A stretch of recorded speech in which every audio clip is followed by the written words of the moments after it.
What's up, y'all? Welcome back to my series on surviving the unemployed life. A big dreamer living in an unfair system. So for those of you who are watching, this is part 3. If you haven't seen part 1 and 2 yet, go and watch it and catch yourself up. Also, I'll do a little summary of part 2. In part 2, I did talk about my healing journey and the radical changes coming to the realization that I don't want to be in Toronto anymore, and also deciding to move from Toronto to Calgary, which brings me to part 3, where I said I'm going to talk about my move from Toronto to Calgary. So all right, let's get into some storytelling. Okay, so yeah, I went through some radical changes during the pandemic because that's when my healing journey started. And I'm like, I'm sick of Toronto. And this is 2021. And I told you guys in 2021, I decided I want to leave Toronto. And in 2021, I left Toronto and moved to Calgary.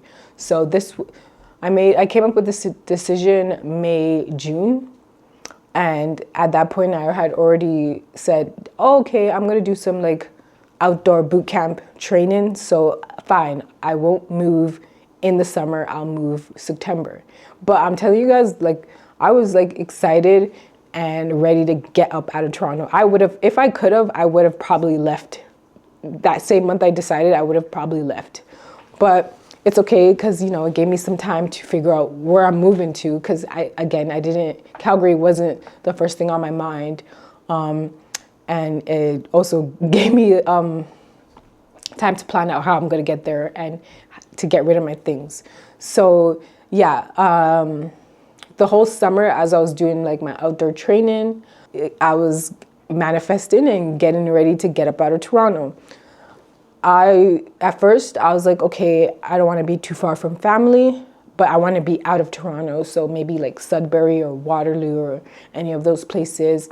And then I remember I was at my friend's house and she was telling me, oh, Alberta is actually cheap. I heard Calgary is cheap.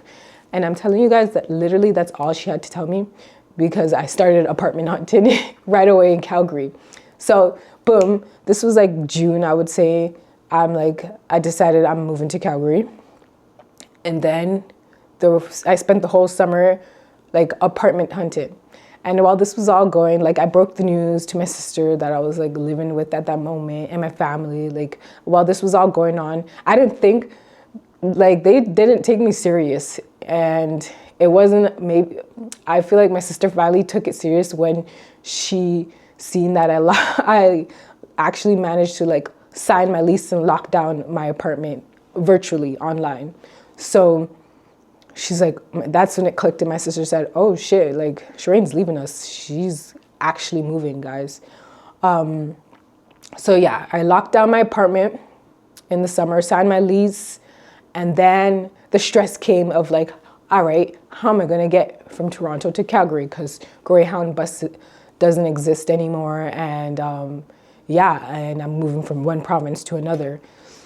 So I was figuring out all those things, and I was team training, and yeah, I was also getting rid of all my things, because I'm this is a fresh start. I'm not gonna roll with furniture. I want to start all over. So I was selling all my stuff, and yeah, my sister was literally seeing before her eyes, wow, radical change is happening right now.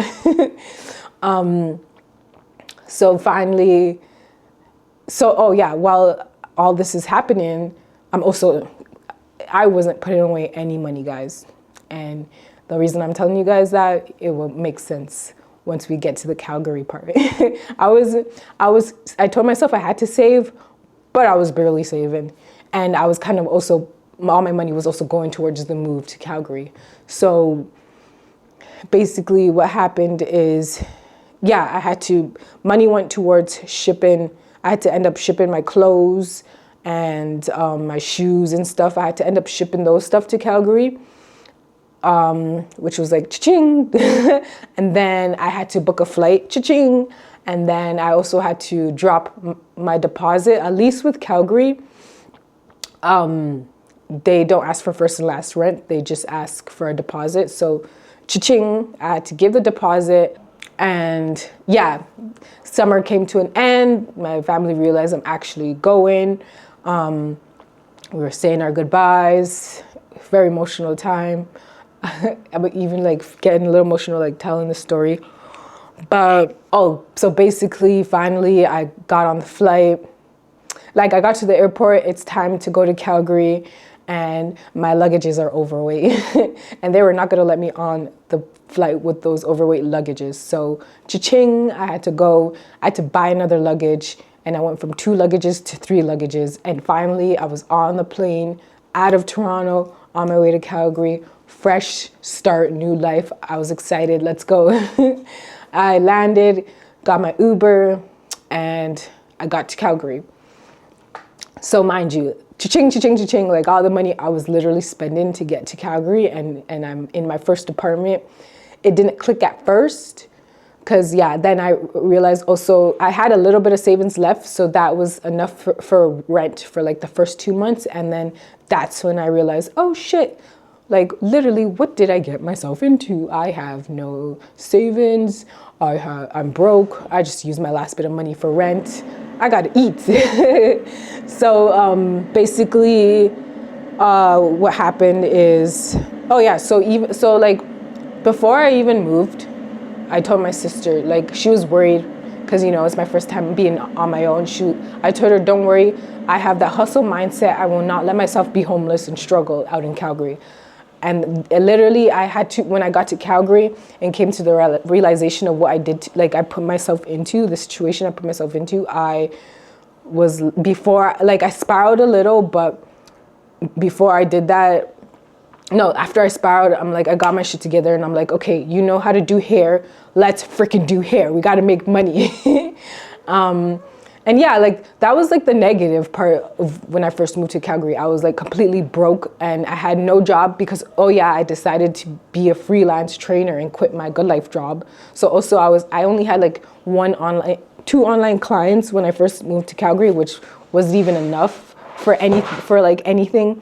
And I'm trying to wrap up part 3 here. And basically I just had to figure it out.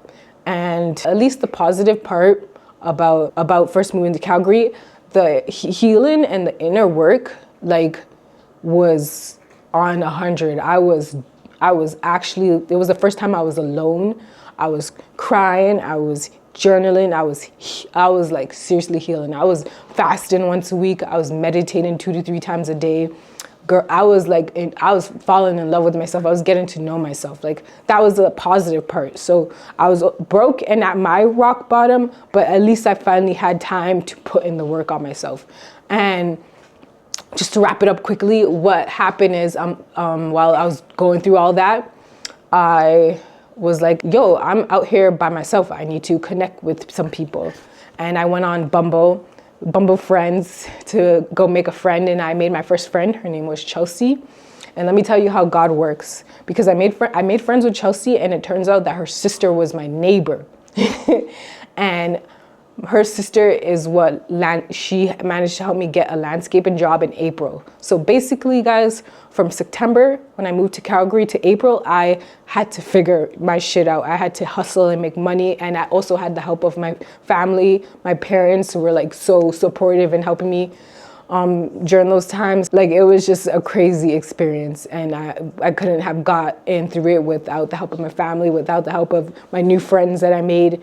And yeah, that sums up part 3. Part 4, I'll get a little into landscaping and me, coming out of my healing shell and getting back into the world, into the matrix. And yeah, if you have made it to the end, thank you so much. I appreciate those that are tapped in. Peace and have a good day, y'all.